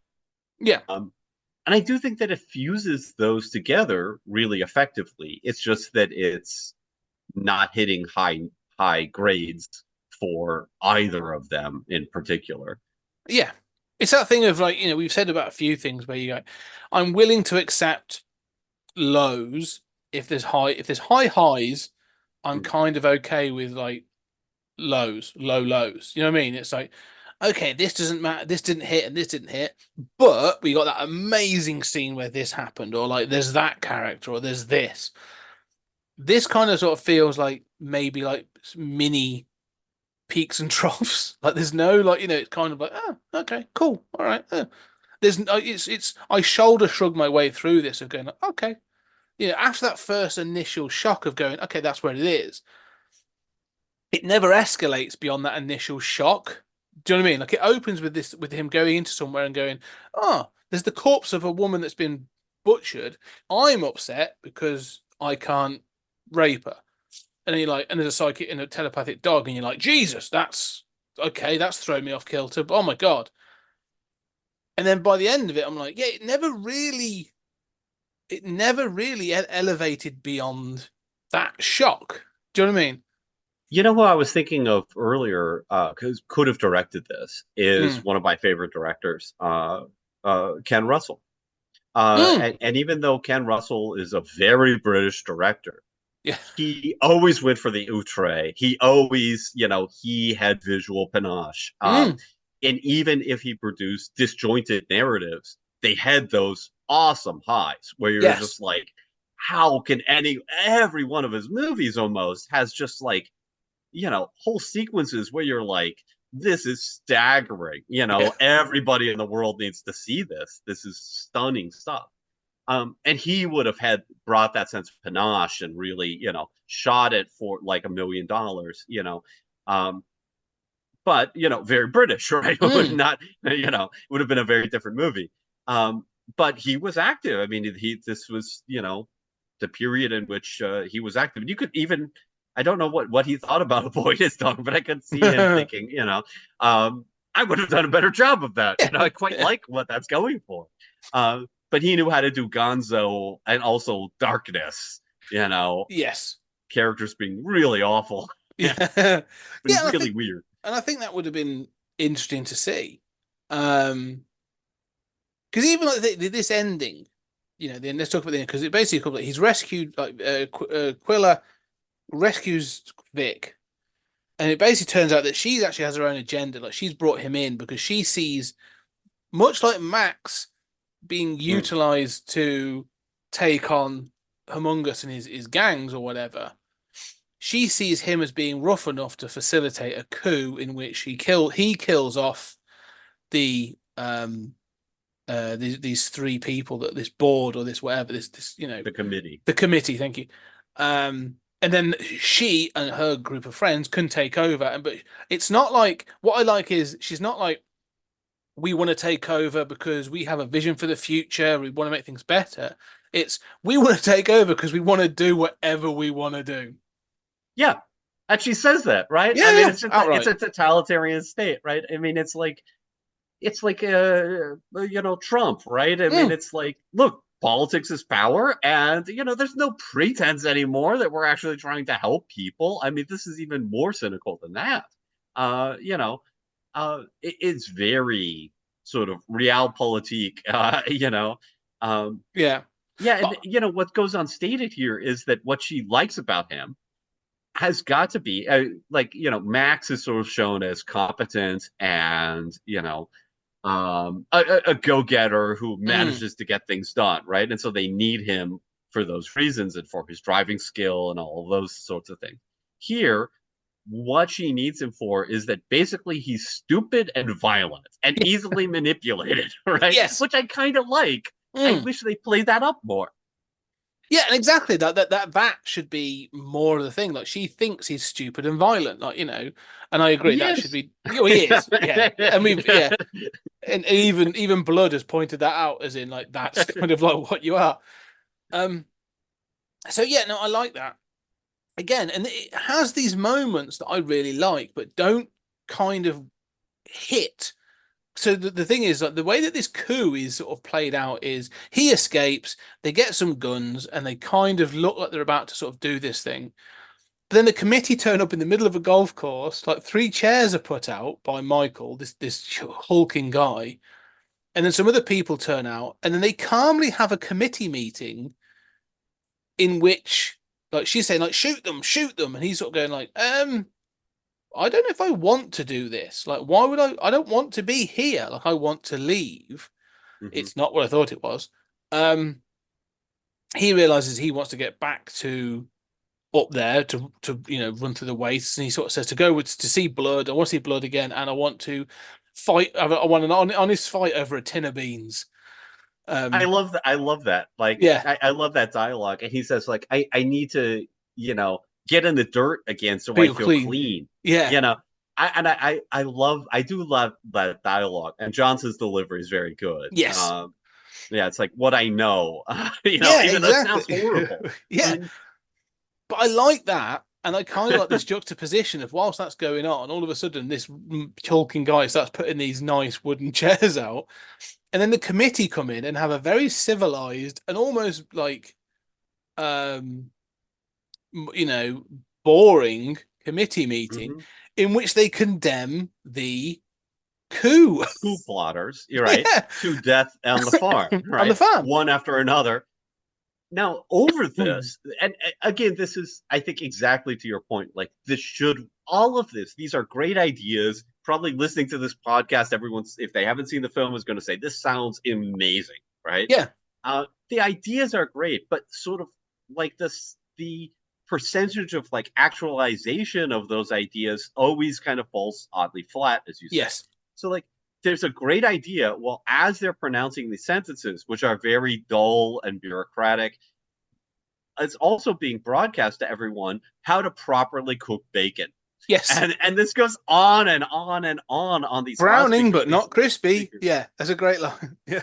And the loudspeakers are constantly like giving people this sort of like 50s advice for life kind of stuff, which should work better than it does. And Mm. like instead, I'm hearing the bacon stuff and I'm like, this is a great idea.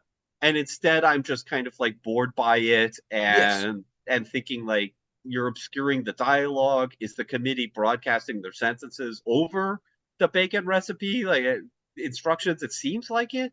Um, this should be a charming, like surreal element of, totalitarian satire, Mm. Dr. Strangelove style, as you're Yes. like, you know, people are being murdered as you're Yeah. broadcasting, how to properly cook bacon, don't like, and it doesn't work, but it's a brilliant idea. And I think that's the idea, as you say. It's the execution of it, isn't it? It's the flat is the only thing I can think of. It feels it keeps like falling over itself. It's like you're right. I'm looking at these loudspeakers, of these big megaphones that are sticking out the ground, and you've got them sat round.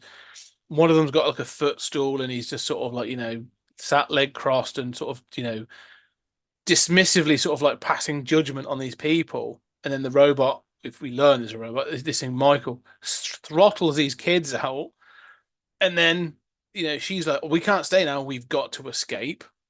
And they get chased down by this Michael, and that's when they're shooting at him, and he keeps coming very Terminator style, and that's Very when Westworld. very Westworld. I was going to say Yeah. Westworld is also then the sparks will fly out the back, and you find out he's a robot, and there's again it just passes back to this committee that are sat in line and very again nonchalantly just say, okay, well we have to get another Michael out of the warehouse. Mm-hmm. I And like you're the like, line. yeah, and you're like, how many of these? Where's this technology come from? But how many have you got? I don't want an answer. I love that ambiguity and that strangeness. That's the weirdness that I'm liking. where I'm like, oh, you've got a warehouse of these hulking, like, fair enough. Okay, cool. Like, you don't know. I don't need to know. It's kind of weird, but it's not enough at this point. I'm like, okay, you're kind of like it's like, you're gently tickling me, but not enough for me to get a reaction. Um, but we Well, culminate in. Sorry, go on. I think the lack of violence in that scene makes it much lesser, right? Like, Yes. really, this is a climax in a sense. This is the climax of the coup plot that she's Hmm. brought him down there for. I think subtextually, she thinks that he is dumb and easily and violent and easily manipulated, and he has more of a will to power Mm. than he really does. He just wants to hang out and with his dog and eat from cans. Um, and so, and subtextually, his love for blood really is a big factor here, Mm. right? And will be important later on. So but I wish those things were just kind of underlined a little more. Yes. And this coup is just kind of people standing on a golf course. The coup never takes actions, right? Because I mean, I don't know why she doesn't just go up to them with her gun. I mean, she wants him to do it. That feels sort of oddly gender trope, right? Like, I need a man to shoot someone. Guns work Well, fine it in a doesn't have woman's to. hand, No, yeah, but I mean, if they explain that in the sense of I've got to keep my hands clean so that people will respect me in the down under. But there's two other sort of like co-conspirators. If they were the ones that if they tried to run at the committee or something and Michael took them out, you know, handily, then you'd be like, oh shit, you can't get to them. Like, there's no point trying to get to them or whatever. Or if Mike, that's when you learn out that Michael was bulletproof. Like he took a shot and it bounced off Michael or something. You need to have that, as you say, you need to have that um, kind of forceful engagement. But they don't. The two co-conspirators literally walk up and fall to their knees and then are executed. And you're like, oh, hmm okay, so you were called out and so you gave in. Well, that's kind of anticlimactic. Okay. Yeah, their necks are just snapped. Yeah. Right. And then she's like, right, well, you're not willing to kill them, so I guess now I'll fall back on going to the surface. Mm. It would have been more interesting to me if maybe they had used those accessories, those two guys to distract Michael. Hmm. She goes up with him. He says, I don't want to do this. She kills some people. We get some blood. We get some, the committee, dying dramatically or something. And then, Michael's like, I don't want to live here, Michael chases, Vic, Mm. says he doesn't want to live here, and Michael chases them out or something. I mean, it just feels like so anticlimactic. It does. Um, Yeah. and you could do that and have it work, but so Again, it's that they thing of inexperience of directing. Like it doesn't feel confident or handily, made. Um, so then they're back on the surface. mm, There's no blood in sight, and Vic assumes that blood he's is left. left, and then hears him telepathically and finds him behind the monolith, Yeah. the opening to the down. And Well, Vic is dying because it's unclear how long it's been. It's more clear in the novella okay, that it's been over a week. right. Because he sort of suggests it's been a week-ish, but you haven't seen enough of the Down Under to understand that. hmm Um, but yeah, he's because he was already injured. This is the point I think we have to highlight from the film as well. Like, from the fight with the dog early on in the gymnasium area, like Blood was injured. Like they've covered the dog in the acting dog, I should say. They've covered him in fake blood, so he's injured. He sort of limps at times. Um, I like the fact that actually the dog does limp, but he limps on the wrong leg. It's pointed out in the trivia as well. Like he walks on the leg with all the blood on and limps on the other leg when he was supposed to Yeah, do the yeah. other and didn't. Um, but it's all good. So he's not only he's injured and he's starving, like he says he's eating a lizard and stuff, and they think he thinks he's going to die, and he sort of says, "I waited." It's weirdly touching where I'm going like, okay, like boy and his dog, like they've been reunited. Blood does have affection for Vic, like he was waiting for him. Um, but you know he's going to starve. But then we have Quilla saying, "Oh no, look, he's going to pass on. You know, it's time to leave because she thinks someone's going to come out and chase after them from down under. So she's Mhm. trying to continue to Vic. manipulate Vic into leaving Blood so they can run off into and you know Blood will die of starvation. And he's Escape, like, and it's clear you need a partner to survive in this kind of yes, desolate world, right? So they could be two human partners. Vic, exactly. you know, Yeah, Blood's done for, yeah, and she sort of and says Blood that. acknowledges he's done for, Oh right? yeah, he says like, you know, I'm too weak. I wouldn't survive the trip. He says there's a town somewhere. He says we can't, can't go there. This other gang has taken it over. It's not safe. It's the same gang I think that We went saw into at the the beginning. gymnasium and was chased Yes, off. Yeah, yeah. I think that's how I took it. And so there's a moment where he's like, well, "We've got to get him food," and it basically Vic well, looks at Quilla, smiles, and then it well, cuts and to Quilla says, "I love you," right? He yes. really plays up the like, "I love you," I came reach. with you Yeah, because I love you. It's all very much trying to play to his heartstrings and play to his emotion. He smiles at her, and you're not entirely sure.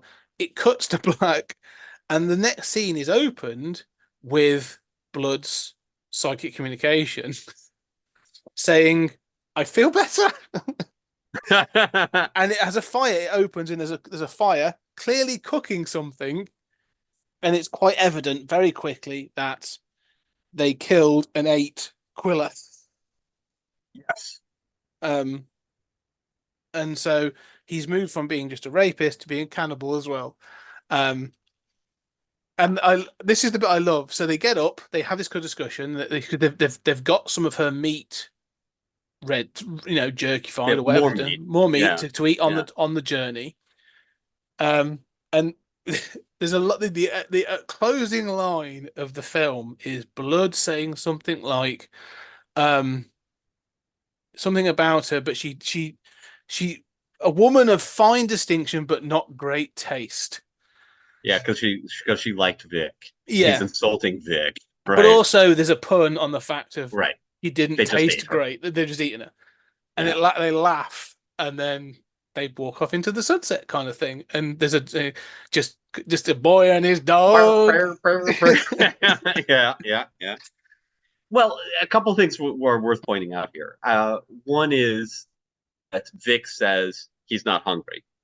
Mm. So Vic, who is not starving at this point, does not eat her, right? Mm. So Does he not? Okay, because I'm he not so doesn't. sure. Yeah, he doesn't eat her. I mean, Okay, and Ellison made a point of that. right. That in both the movie and the novella, he doesn't eat. He uses it to save his dog. So Mm. what he realizes is that, and I think the ending of the novella is, I don't like the pun as the final line of the dog laughing. Uh, but the what's kind of implicit is that in that moment, as she's saying, "I love you," we can go off together. He realizes I can feed her to him Yeah. and save my dog, and basically I have a choice here that neither of them are saying. Hmm. Um, and I love the fact that it's so dark that right after she says, "I love him, I love you," he kills her, Yeah. right? Um, and so he's not actually a cannibal, but that basically he's got to choose between his love for her or a life with her and possibly rescuing his dog and his love for his dog. So the novella doesn't have this horrible pun at the end, you know. So the novella ends with Vic remembering her question about, "Do you know what love is?"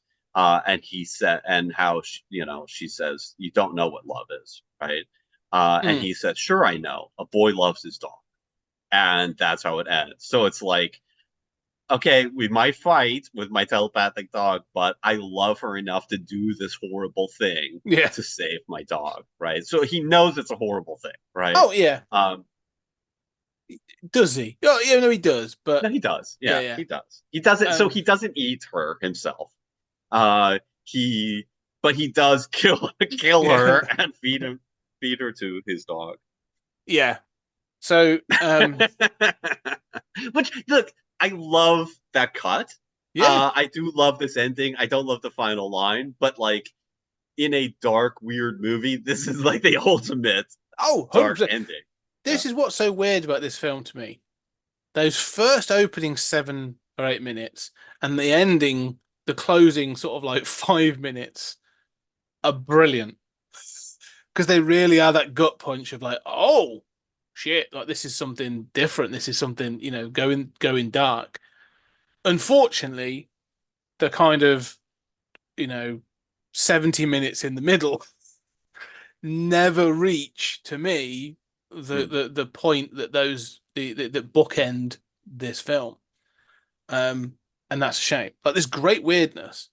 Um and it's never quite enough. But the ending I think is great. And I think, I kind of like the pun is I like a good pun, but it's kind of like silly, I get it. But the fact it goes into this song that's very sort of like this sort of American folky kind of like, a boy and his dog kind of sort of song really sort of it kind of works and doesn't at the same Hmm. time where I'm like, all right, yeah, cool. This kind of like it's exactly what I would expect from this film, but it's not evoking enough emotion from me to feel like this is a real odd juxtaposition. Hmm. Um, but yeah, it's fine. Um, Yeah, I like the slaughter of her and yeah. using her for food. I mean, it's the ultimate dark kind of Mm, comedic, thing. Yeah, I don't know that the folksy thing works. I mean, and but this has all of these amateurish kind of mistakes, right? Where like the dog is talking as they walk away, and clearly they're out of footage, and so the image freezes with them walking into the sunset, mm. and it freezes, and the dialogue continues. you know, Yeah. like, dude, time that better. Like, slow down the walk. There are things you can do here, Well, man. well, Like, there's one point where they walk off and the dog sits down and Vic mm, and Don Johnson has to come back, and that's clearly not scripted intended or because it does intended. not Yeah. it's not reflected in what's being said in the dialogue. I noticed that. Yeah. I Yeah, mean, and I can kind of forgive that. Like, yeah. for dogs are horrible to work with, right? Mm. And don't work with animals. I worry about whether this dog was abused. I mean, this dog pulling a gun, it's like, how did you get the dog to pull a gun? How did you get the dog to limp? Well, it appeared in Uh, the so it didn't do much after this. I just checked. It was called yeah. Tiger, um, Hmm. and it appeared in quite a few episodes of the Brady Bunch. So it did one of the film as well, but it seemed to do bits and pieces. So And if you think this movie's dark, the Brady Bunch is yeah, really dark. yeah. Um, but yeah, no, I don't know. Let's sort of sum up then, really. So we bring this to a close. I think, Julian, give me your final thoughts then on A Boy and His Dog from 1975. This is not a good movie. No. But it is kind of a must see, both in terms of the post apocalyptic block, right? Hmm. This was very influential. And, even the stuff that doesn't work, all of the ideas are there, right? Like, they're great ideas. There are a few tonal problems here or there. There are shots that are a problem, low budget. You're right that it's flat, but there's a lot that, if not works, at least is fascinating and interesting and has great ideas. And you could easily see, um, a remake that embraces the Gonzo and is even more violent in a post Saw and Hostile sort of Yeah. environment. Um, succeeding really well, especially on a decent budget. Um, yeah, I mean, it's like I kind of like this movie more than I should. You know, um, it is a rough movie in a lot of ways, both for Mm. content and for how rough the actual production is. But influential, kind of must see, and kind of oddly charming. You can see why it's kind of a cult classic. Yeah. No, I agree. I think this is a proto, let's call it a proto wasteland apocalypse movie. Um, yeah, it is. I see what you're saying. If you're doing apocalypse, you say it's a must see. For the apocalypse block. I agree. I completely agree. If we we are doing this, it's a must do for this. But I still feel it's kind of like homework because it's the kind of film where I'd say, oh, this film heavily influenced Mad Max, like especially Road Warrior, and Fallout, and Tank Girl, some other films we're going to watch. Hell Comes to Frogtown. There's going to be an awful, you're going to say, oh, those tropes are going to come up again and again. Yeah, but I don't need to see that because actually those tropes are made better in those other films. So I Road agree. Warrior is a much better film. Like Fallout, the game series, everything, even the TV series, much better. Mhm. Even I'd even say like you could see Waterworld is obviously a sort of in the lineage of this film. All of those, despite everything, I'll take this over Waterworld. do you know what? I don't know, and that's the question I I would know you say. though. Because this one doesn't have Dennis Hopper doing Dennis Hopper, and Yeah. that's the kind of problem I have. Where that's what this film needs is a Dennis Hopper. Now it doesn't need to be the Don Johnson does a good job. I think his performance in this is charismatic and he does well, especially in scenes when you realise that the telepathic dialogue being presented by the dog is obviously not really there. He's on his own talking to a slightly confused sheepdog. Um, um, Yeah. and he does a good job. And as you said, in several scenes, he's funny. His delivery is very good. I can see why he went on to do the things he did. But there's no counter to that, and that's the problem. It's like Johnson's sort of carrying this film, but there's no counter that like when he gets to the Down Under, it's just a sort of like it doesn't feel enough of a crazy departure from the wasteland to that it should that it should do like and the wasteland in itself, because obviously they haven't got the money, doesn't feel crazy enough. Like we haven't got a bar to, we sort of get the shanty town, but like I don't get enough of that to feel like, oh, that's like a barter town where it's all crazy. We don't see the screamers, but we know of them, and there's this wasteland of a world should be horrific to live in, but it just sort of looks hot and sandy, and that's about it. It's kind of that's it. It's like Doctor Who being filmed in a quarry repeatedly. It's the same thing where you're like, it just feels these planets all look very stony. Um, but then when you go to the Down Under, it doesn't feel like that they've been under there an awful long time and have drifted away from this version of humanity that they think they're representing and stuff. Like it's not weird enough or corrupted enough to feel other or dangerous. Like it does a little bit, but not enough. I think that's the problem with this. I'm constantly going to say it's not enough. Like this is a really good first draft. Try again. I Yeah, think at that. least it's 90 minutes. Yeah, it's swift. I Yeah. mean, it's not again. I'm not. It's not a good film. It's not terrible. Like there's a reason that people I'm not saw bored. this. Yeah, exactly. I'm not particularly Yeah. bored, but there's a reason that people watched this and said, I want to lift those elements and do something more with them. Yeah. So as you said, if anything, I'm now more inclined to read the stories written by Harlan Ellison. That is where I'm going. That's what I want to do now. I want to go read that prequel, the main, and then the sequel. Like I want to look into that. That sounds interesting to me.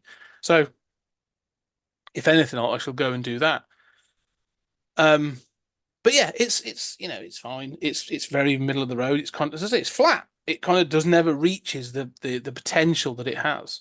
And I think we will get to films, and we have done. I think this idea of hydroponics and birthings and all this other stuff, like Fury Road gave us an awful lot of that. Like so there are much better versions of this.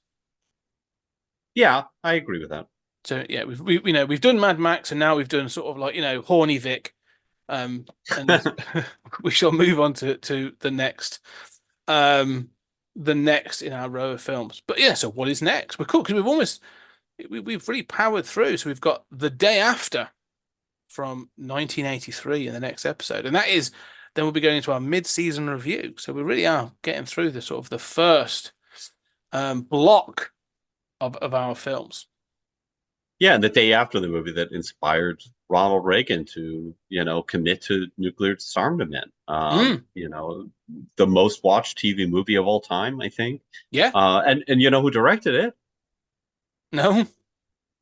Nicholas Meyer of Star Trek 2. Oh, I was gonna say. Yeah. Okay. So this will be the second Meyer movie that Yeah. we cover.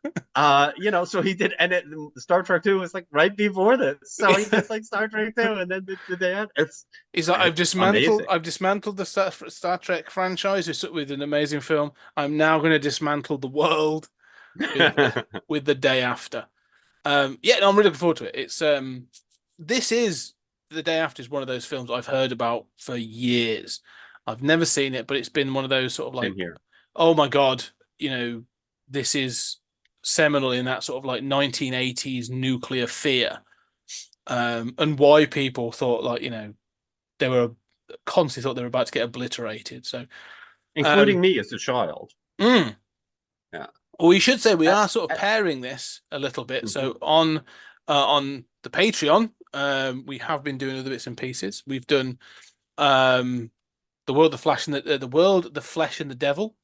I Am Legend, which finished out. We obviously did Last Man on Earth and Omega Man. We finished out the Quatermass quadrilogy with the Quatermass conclusion. When we've done the last battle, and then we are pairing the day after with a couple of similar kind of nuclear fear films from Britain. We are doing a film called Threads, which is very similar to the world after. Like, Mhm. what do we do? It involves a lot of drinking tea and eating beans on toast, is what I'm assuming. Very politely sort of gathering around a crater to sort of complain about it. But then we're also doing an animated film called When the Wind Blows, which is based on a graphic novel that was released in the 80s about an elderly couple trapped in a fallout shelter and how that gets dealt with. And Another movie I saw as a child. yeah. And one, I asked someone about this the other day, whilst at work. Someone else says, we were talking about things, he's a bit older than me. And I was talking about that, and he said it damaged him more than Watership Down, was what he said. And so I was like, okay, oh, okay. The 80s was spilling out with horrific, traumatic cartoons for families on Sundays. So we'll be doing that. Yeah, the decision to make an animated RoboCop series makes a lot more sense in context, right? Yeah. Like those kids, I bet, already been totally traumatized. Yeah, let's bring them back to reality with a cartoon. Obviously, and Rambo obviously also got Mm. a an animated series. But let us talk. So we are going into our mid-season review as well in a couple of episodes, and then we are coming back with a little mini block. Shortly, we're going to have a little interlude because we're going to be jumping out into space before we return to the apocalypse, because we're going to be leading up to Alien Romulus, which is going to be coming out soon. And so we thought, well, let's do those original Alien films. So I argued really that we're not doing Prometheus or Covenant, fine, but we are going to do the original. So we're going to be doing Alien, Aliens, Alien 3, and Alien Resurrection before we get to Alien Romulus. So, another little movie block that we'll be doing, and then we'll be returning to our apocalyptic sort of series. But, thought it's a good time to do those Alien films as we get up to Romulus. So And we exciting. were going to do them eventually anyway. So. Yes, and this just feels like a good time to do them, and we'll throw those in as a bit of a favor. So hopefully you'll enjoy those. But anyway, if you are enjoying all this, go check out the Patreon. We have got so much stuff on there. All of us doing our trekking through the Twilight Zone, all of those original Twilight Zone episodes in little bite-sized chunks that we've done. We have also done all those side sort of episodes that we have done for the last season. We've done short films, alternate versions, sequels, bits and pieces, and we're doing the same for this season as well. There is an absolute plethora of things over there, so go check it out. www.patreon.com/20cg media. It's all on there, and the links down below. Go check it out for about £5 a month. You get an awful lot of content, and we really appreciate all the support we get. But for now, Julian, thank you very much for discussing and bringing me A Boy and His Dog. My pleasure. You know, It's a must-see movie. Yes, no, it is. Yeah, do check it out. And let people, if you do watch it, let us know what you think. I'm always interested to see what people think about the films we watch when people do watch-alongs. But for now, thank you very much, Julian. And ladies and gentlemen, we shall see you on the next episode.